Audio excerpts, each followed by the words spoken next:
Welcome, Ian, to the Happier at Work podcast. I'm delighted to have you as my guest today. Do you want to give listeners a little bit of a flavour about your background, how you got into doing what you're doing? Thank you very much. I'm also known as Morpheus, which I'm going to get to as part of what I'm going to talk about now. The whole thing is that I spent 20 years in corporate IT. I worked for Microsoft for nearly 5 years, and I got to observe what was happening in leadership, and it made me quite distraught, including my own leadership of my team that failed miserably at one point. After all of that, I kind of had this bee in my bonnet about something called authentic leadership. And I wanted to, bring that to the world, and thought I am the right person to sort of save the world in terms of this. Of course, you know how that's going to go. And The result is many years later, eventually after a long journey, which I don't mind talking about, got to this point where conscious leadership is really my thing. And I've now been working with leaders. I've been training and developing leaders from more than 90 countries over 10,000 sessions, and just all over the world. And it's been a fabulous journey. It sounds incredible. And I'm totally with you there on this idea that you get a bee in your bonnet and you're like, I know how to save the world. I want to do this. Everyone's going to love it. I kind of almost, dare I say it, a little bit of a God complex, because I went through that as well. I was like, I know exactly what's wrong and I know exactly how to change it. But I think humility gets the better of you at some point, and you realize that maybe my solution is not the answer for everyone, or maybe my solution is not the answer that I thought it was. Do you want to kind of take us a little bit on that journey, and then we'll get into a conversation around that? Yeah, totally. So at the time that I was busy leaving for Microsoft, I started doing a master's degree in organizational leadership. And I was, in hindsight, realized I was relieved that there was no subject on self-leadership. The reason that I was relieved is that I, had this idea that self-leadership was self-control, and I wasn't good at self-control. So let's not go there, let's just work on how we can fix everybody in the way that they lead without having to go on the inner journey. And of course, yeah, that's exactly where life then takes you, right? So I reached a point in 2011 where I was going through a divorce, I was leaving my business, and I was leaving my spiritual community. And that triple whammy got me to think about, hang on, maybe there is a problem here that needs to be addressed. Yeah. And of course, one of the first waking points is to realize that self-leadership is not self-control, because that would mean leadership is control, and leadership is not control. So Yeah. why would self-leadership be control? And self-leadership is leading self. And that then got me on an inner journey of an awakening to myself, and making myself my number one job every day, and realizing that that's how I could really bring influence and freedom to others. I absolutely love that story. And really interestingly, at the time of this recording, these podcast episodes have not yet been released, but the last Mhm. two interview-based podcasts center around that theme of bringing your authentic self to work, but also working on your own issues internally of what's going on for you. So it's really interesting that there's some parallels, completely unintentionally, with all of these podcast episodes, on that similar theme. Um, if you're open to it, I'd love to talk a little bit more about that, and what Please. that means to you, Mhm. and I can completely relate to this, and I'm sure a lot of people listening today, this idea of, oh no, I don't want to have to do the work on myself. I'm happy to lead people and change other people and Yeah. put the responsibility on other people to change themselves, but taking personal responsibility for my contributions to whatever's going wrong, or doing the inner work to find out what my own issues are, is really scary, and I don't want to do it. It is very scary. And I mean, I can discuss it from multiple angles. Let me start with this. One of the things that made it so tangible for me is, as I started on this journey, and I would wake up every morning. I was living in a beautiful place at the time. A friend of mine had given me this place to occupy. It was a holiday home of his, and I was staying there, just basically almost. I was kind of like in rehab because I was burnt out, and all of this stuff. And I would wake up and I would look over this beautiful lagoon and I would say to myself, I'm my number one job today, Mm. which is not the language I grew up with, which is a whole nother story. You weren't allowed to love yourself really the way I grew up. And I found myself just making, it wasn't my only job, but my number one job was me. And learning some breathing techniques, just actually I went and engaged a therapist as well. I was just on this inner journey of what is inside of me. But here's the fascinating thing. Almost immediately in the work I was doing, which was sort of, maybe once or twice a month going somewhere and doing leadership development work, I suddenly noticed I was having a deeper impact, and I hadn't changed one of my techniques. Mm. The techniques were exactly what I'd been doing for the previous 5 years, but suddenly the impact was completely different. And it was astounding to see how different it was Mm. in the feedback I was getting. And I'd get ongoing feedback after I'd finished the training. People kept coming back to me and saying, this has changed, and this has changed, and this is their story, and this is the story they want to tell me.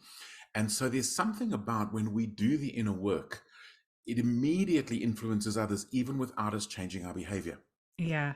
Is that a subconscious thing, do you think, that whatever is going on for us, if we're healing ourselves, then we're showing up differently, essentially, but not in Yeah. a conscious way, just in a, I don't know how else to explain it.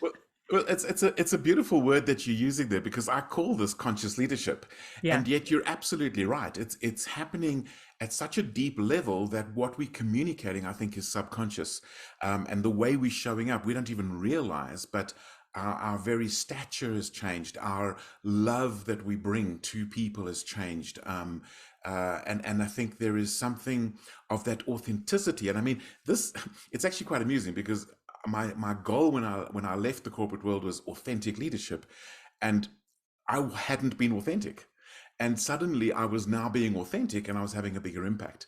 So it is subconscious, but it's because we've consciously engaged with ourselves that Yeah. development happens.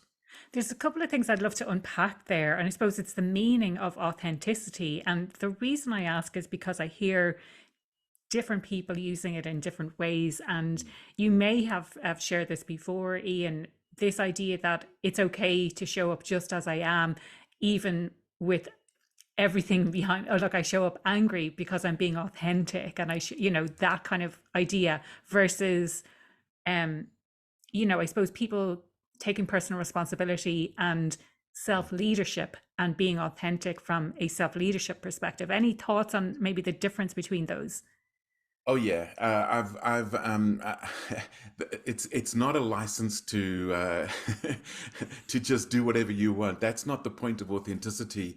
The point of authenticity is that what you want to bring to the world, you're bringing to yourself first, Yeah. and you're prepared to do that work, because very often, we want to impose on behaviors on other people, but then we don't have ourselves as accountable.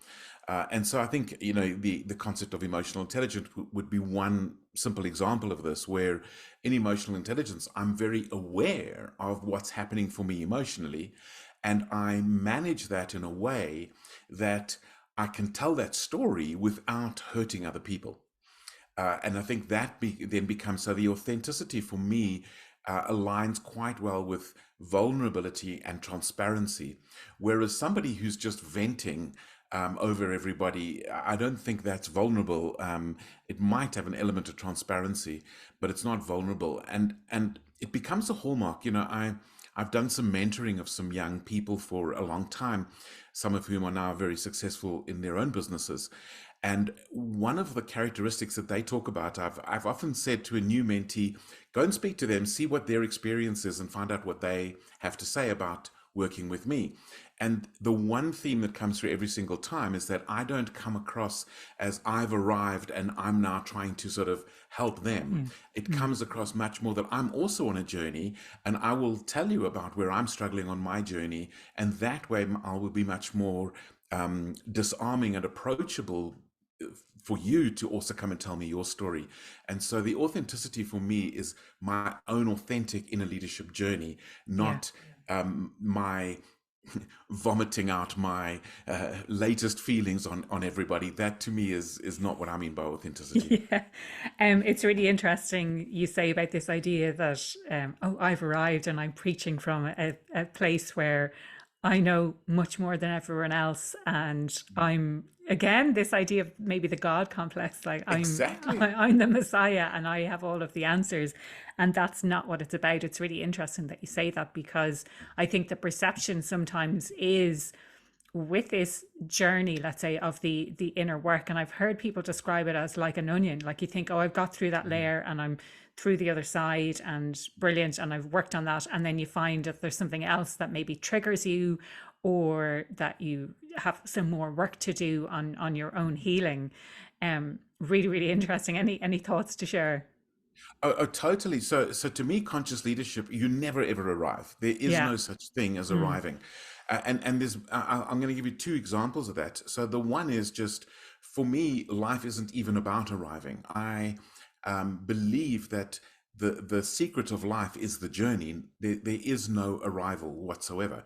And that's where we live life. We don't live life of one day when, one day when I'm thin enough, rich enough, whatever. That doesn't come into it for me at all. It's all about, am I continually growing and progressing on the journey?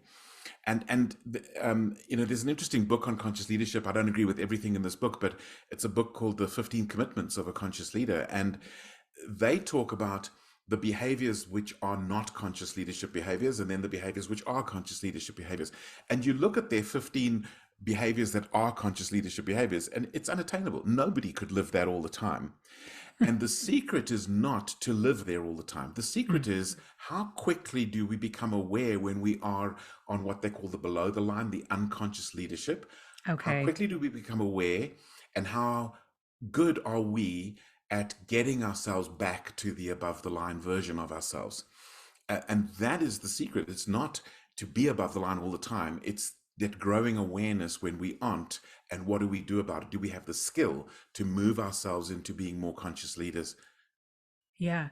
So if I can rephrase something that you were saying there, it's kind of about living in the present, and it's not expecting that at some time in the future I'm going to be happy because I've attained XYZ, which I think a lot of people feel that way. A lot of people are stuck in this idea that exactly when I lose a little bit of weight, then I'll be happy. Right. When I get the promotion, then I'll feel more secure. When something in the future happens, but more Mm. and more I'm hearing and learning myself about, it's about being happy with what you have now. It's about being Right. happy with the process that you're going through, about the work that you're doing. And if you're not happy with that, then again, you need to be aware of that, and question what's going on, that you're not happy with the process or the journey that you're on.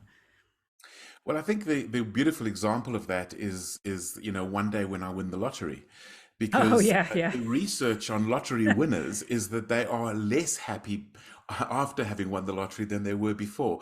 and yeah. and so it's that sort of that destination focus that we think that this, in fact, this is the problem. We think the solution is out there somewhere. One day when I find the perfect diet, one day when I find the perfect promotion, one day when I win the lottery. But the solution is actually inside. And of course, that's more difficult because it involves long, hard looks in the mirror. But that inner journey is actually where we're going to find our happiness.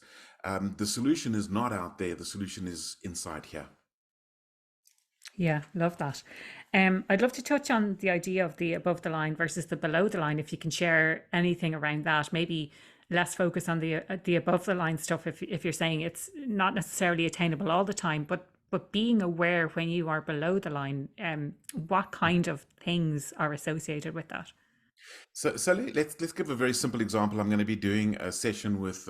I've got people on a 1 year program, and I'm doing a tribal gather. We call it tribal gathering with them on Saturday, and I was doing some preparation. And commitment number 7 is around appreciation. And the above the line version is that I am open to receive appreciation, and I freely give appreciation to others. And the below the line version is, it's never enough. It must be done the way I want it done. This is the kind of thing. I'm paraphrasing it, but you get the sort of feel for it. Mm. And and the whole idea is when we become aware, for example, that we're feeling resentful, we know we're then below the line because we're being resentful because we're not being appreciated the way we thought we should. Yeah. And we really, that is not helpful. That's in fact a an extremely unhelpful approach. And so it's becoming aware that we're in that place. And I mean, let me give you the classic example. And this one I remember learning in the 1980s and I was doing my undergraduate studies. And there was a turkey processing plant in the United States. And they had a particularly good year, an absolutely bumper crop, very, very extremely well received and very profitable. So they decided that every single staff member would get a turkey to take home for Christmas. And then the next year it also went well, so they did it again. And then the following year things went terribly, and they were in debt, and the company wasn't flourishing and everything. And so they decided that they could not afford to give every staff member a turkey. And then of course everybody went on strike. It's this sort of we build this entitlement, and when we Yeah. feel entitled, we're actually below the line. And when we can experience the gratitude of receiving and giving generously, that puts us back above the line. And Yeah. and I actually got a friend, and we realized that we've almost both set a little alarm in our heads. The moment we experience resentment, we know we're below the line, and we know we're no longer acting in unconditional love. We're now suddenly acting transactionally, Yeah. which of course is not going to make us happy. Okay, really interesting. And so on this above the line, below the line, and based on what you're saying, I'm like, I feel like I need to go out and buy this book and add it to the very long list of books that are on my shelf and in my Kindle and that I've borrowed from the library as well. Um, but if I'm hearing right, it's like a continuum. So like there will be a theme, say Yeah, appreciation, and on the one hand, when you're above the line, you have gratitude and you yeah. show gratitude to people, and if you're below the line, then you have a sense of entitlement and resentment. Yes, exactly that. So maybe I can give you one or two other examples, and I think it'll make a lot more sense. So Mm. let me okay, let me do commitment number two because I think it's quite interesting. And in fact, I'm later want to do, I think it's commitment number eight because that's the one that I want to talk about in terms of being happier at work. So commitment number two says this: the conscious or above the line version. I commit to growing. Sorry, it's learning through curiosity is the heading. Okay. The conscious one is I commit to growing in self awareness. I commit to regarding every interaction as an opportunity to learn. And I commit to curiosity as a path to rapid learning. The Mm. unconscious or below the line version says this: I commit to being right and to seeing this situation as something that is happening to me. Mm. I commit to being defensive, especially when I'm certain that I'm right. Very relatable. Very relatable. Very relatable. So every time I find myself holding on to being right, I'm going, hang on, I'm not being curious anymore. Yeah. How do I move myself out? How do I maybe take a few breaths, whatever. So I yeah. was told by a mentor about 10 years ago now, it's more important to be helpful than to be right. So, this is Yeah. in the context of our clients asking for something and they're maybe asking for something very specific. So, if you know that that specific thing is not going to be of benefit to them Mm, and they've asked for the wrong thing, they've outlined what it is they want and they've asked for a very specific thing from you, that mm, the opportunity then is to say, actually, based on what you've told me, it mm. sounds like what would be more helpful is this, rather than being right and delivering what it is that they've asked for when you know that that's not the right thing that will help them, that they Yeah. need.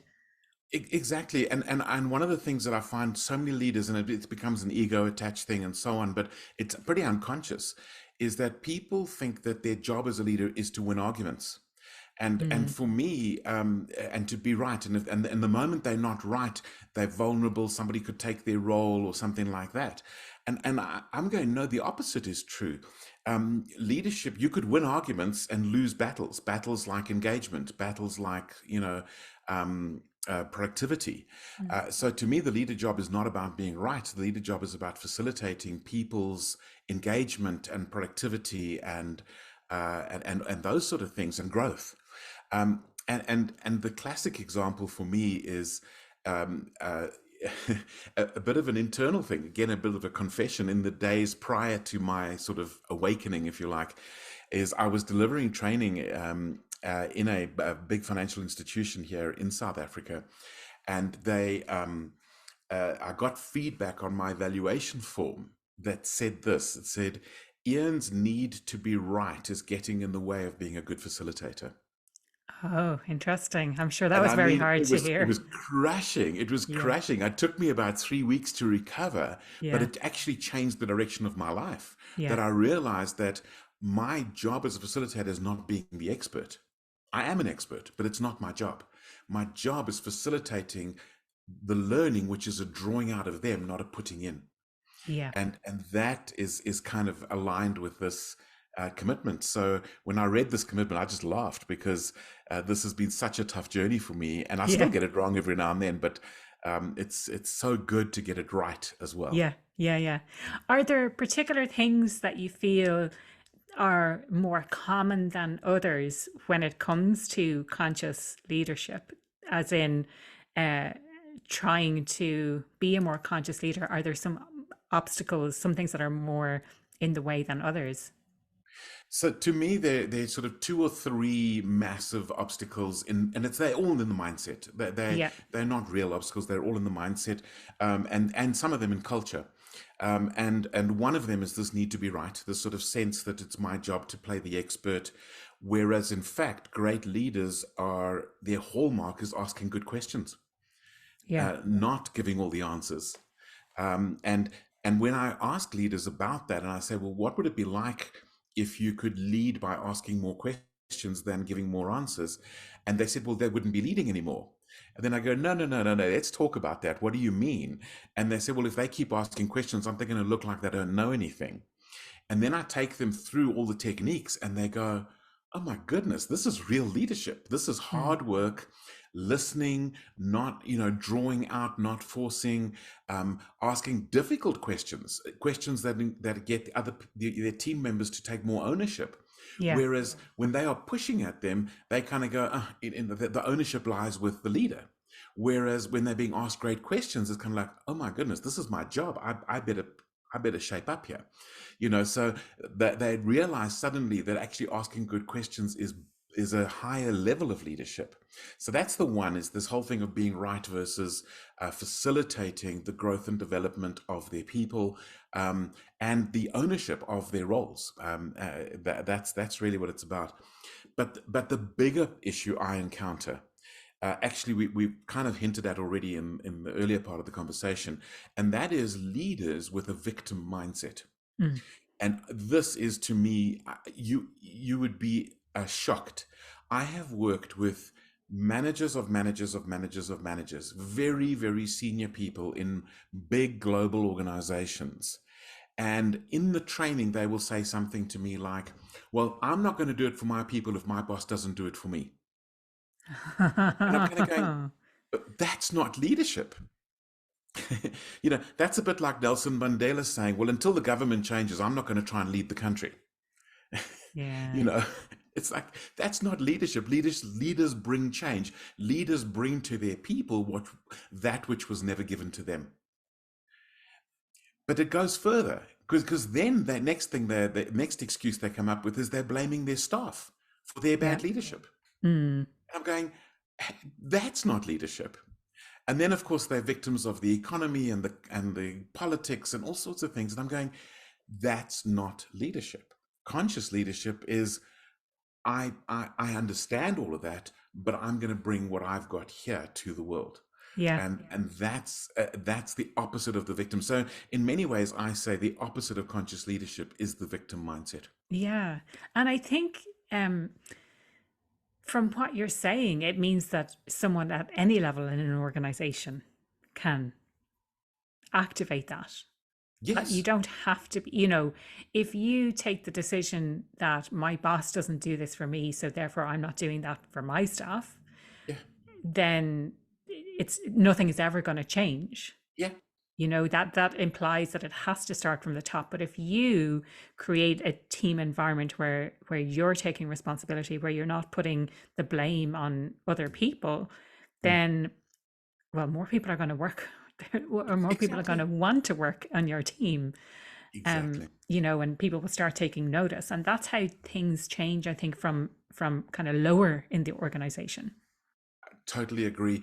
You know, one of the courses I've done, delivered quite a lot, and for some quite large organizations, is a self leadership course. And very often on the self leadership, I mean, sometimes they send quite senior leaders, but very often it's people in positions of influence who are not considered positionally leaders as such. And Mm. an example would be maybe the personal assistant to a senior leader, or somebody in that sort of position. And in that course, we talk about your points of power. And I remember this one particular course, and we had, I think it was the personal assistant to the general manager for this organization in all of South Africa. So a very senior position, and it's a global organization. So this is a very senior position. And she sort of said, no, she has no power. There's no power at all that Right. she has. And everybody around the table knew her. Mm. And I just paused a little bit and I said, well, what do you think of her power? And they were aghast. They said, well, number one, you're one of the most powerful people in the organization because you have the keys to the gate of us Yeah. getting access to your boss. But then they said, but no, that's not even your superpower. Your superpower is you're the best listener we've ever met. And when you listen, you are influencing us, and you have incredible Mm. power when you do that. And yeah, you can lead at any level by, listening is an incredible leadership skill. It makes people feel trusted. It empowers people. It helps them to think through things. And we sort of forget. Especially, I don't know if it's global, but especially in Africa, we find a lot of it, the assumption is leadership is about telling people things, telling Yeah. people to do things. I think that's And a global assumption, safe to right. say. I mean, from what I see out there, things are changing for Yeah, sure. They're changing, but I think yeah, that's the mentality certainly I was brought up with, that that's what a leader does, yeah, is you tell people what to do, and it's your job to tell people. yeah.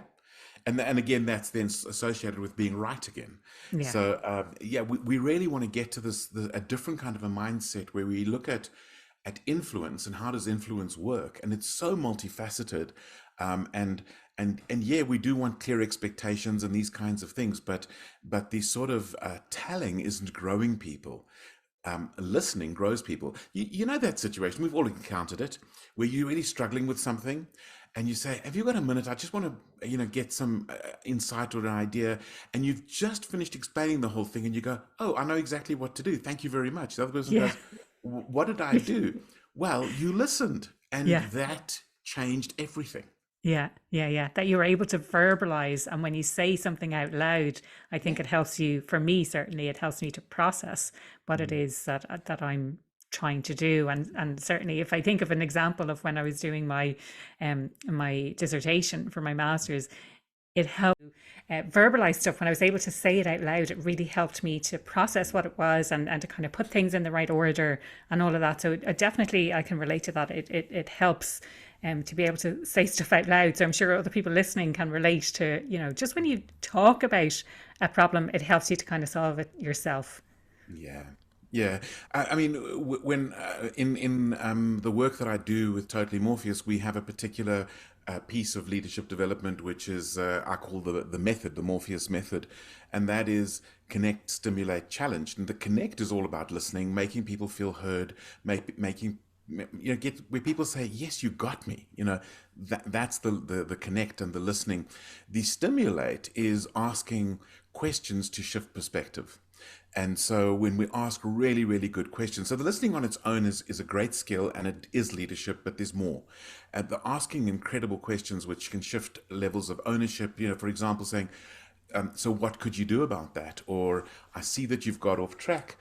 When do you think you'll be back on track? You're getting people, or even, what do your teammates think of that approach?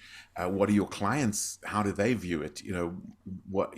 Asking those kinds of questions that people can see it from another perspective. perspective, and to me that's the stimulate, asking questions. And I could actually tell you a story about somebody I mentored about this particular process. And then the final one is the challenge, where you're kind of going, okay, so now that you're seeing this from a different perspective, what are you going to do about it, or where could you go with it, or something like that. And I'll tell you this quick story. The first time I ever did this in this sequence, and it wasn't. It was just one of those intuitive things.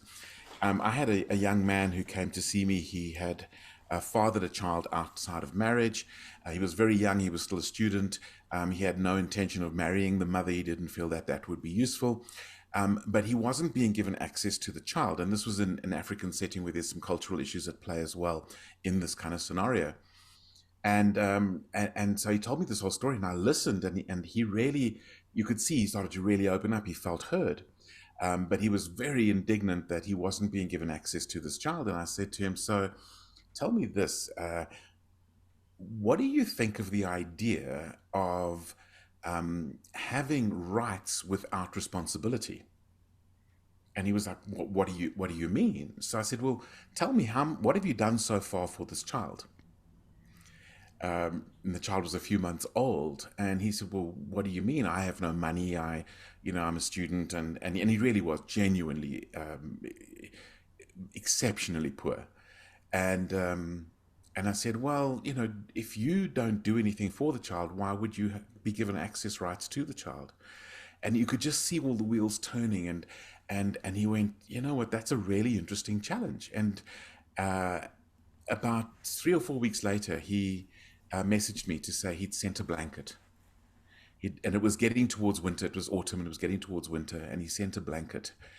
And literally within a couple of months, he was he's got visiting rights. He was paying for childcare. He found a way. And it's this whole thing of he wouldn't have been open to my challenge if there wasn't first the listening, the asking of good questions, and then the challenge. And so that's a great leadership process. And it takes a bit of humility. It takes a bit of courage even to not jump in with the solution, but to realize that we got human beings and they want to be heard. Yeah. And then they are open to ideas. Yeah. When you can, I suppose, come from a place of empathy and understanding for the situation, but then asking the right questions. So again, this idea of listening, then asking. But I love the kind of bolt on there, the challenge as well. So now that you know what you know, what are you actually going to do about it? Exactly. And maybe that brings us to a place where we say, okay, so for someone who's listening to this podcast episode today, what would you say practically could be a first step for someone who's listening if they're interested in this, and if they want to become more of a conscious leader, or like, let's even take the labels out of it, if they want to become a better leader, what would you say are the first steps that someone listening today could take? It's got to be the inner journey. It's got to be, and I know that sounds intimidating, and there's no quick fix there.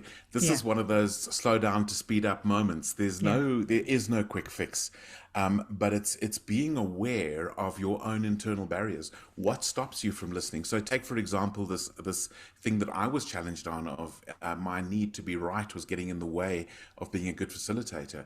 What if my need to be right is getting in the way of being a good leader? What is that need to be right?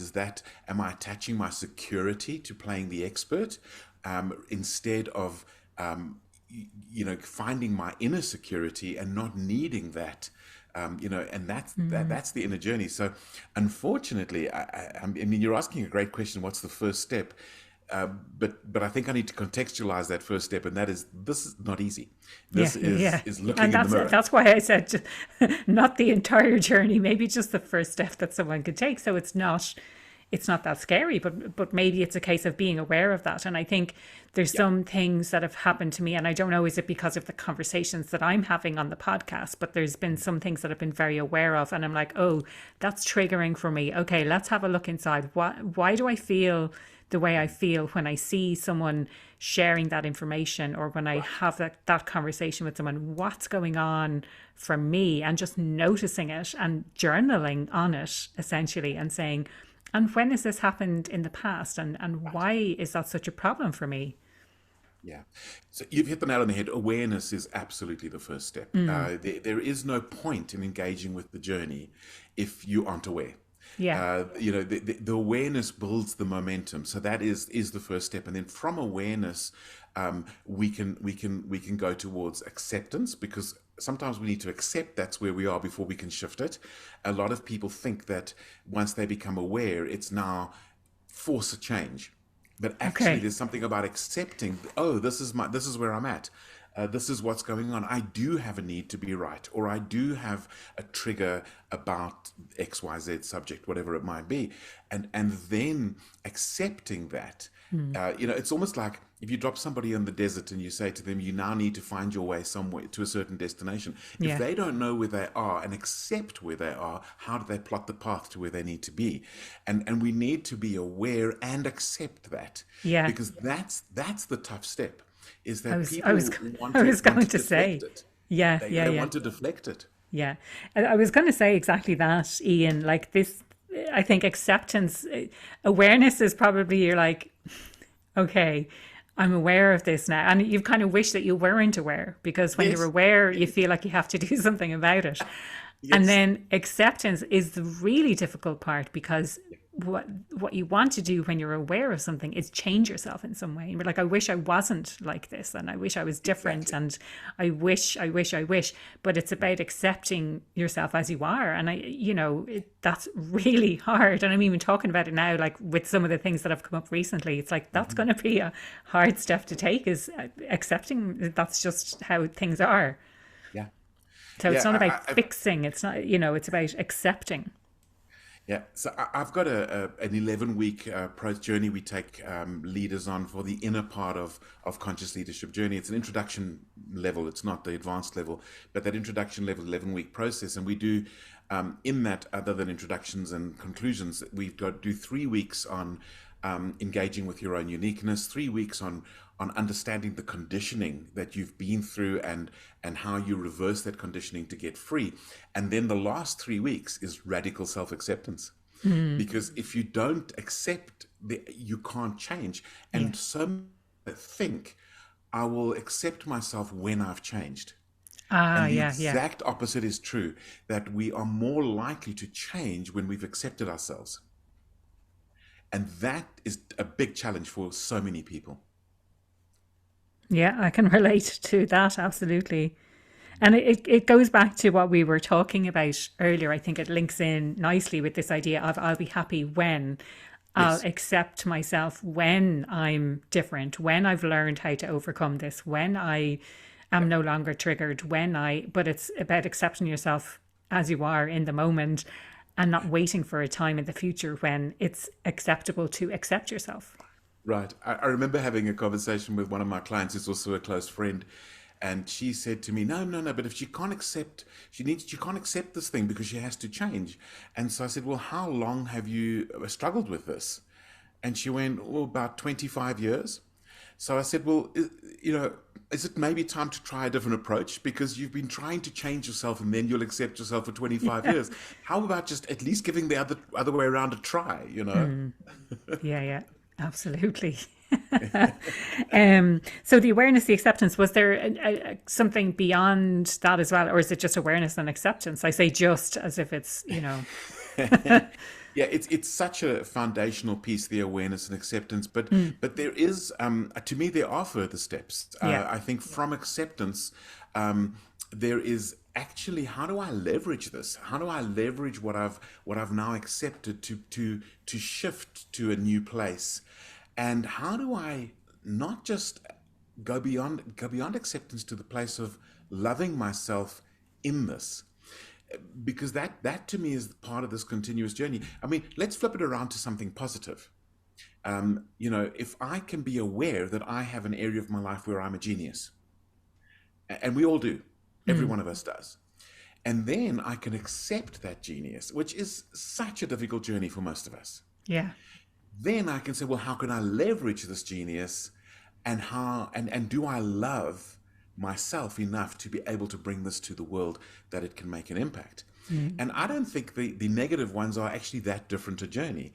It's awareness, it's acceptance, it's loving myself, and that can empower how I can stop that thing from sabotaging maybe my leadership.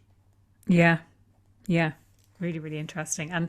And we're not going to get into it today. I think we wrap things up in a minute due to time. But this idea of self sabotage has definitely come up on the podcast before, and certainly has come up for me and conversations that I have with people as well. That subconsciously we sabotage ourselves because of fear, because of our conditioning, because we're afraid maybe of succeeding in some cases as well. So it's a really interesting concept, I think, this idea of self-sabotage.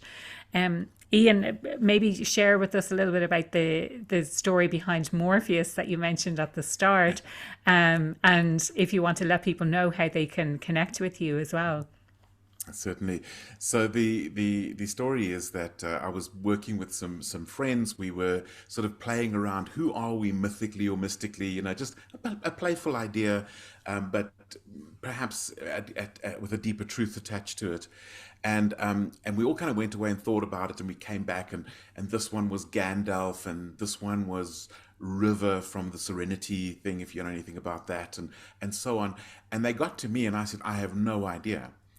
And my best friend's wife looked up at me and she said, but it's so obvious. And I said, well, what do you mean?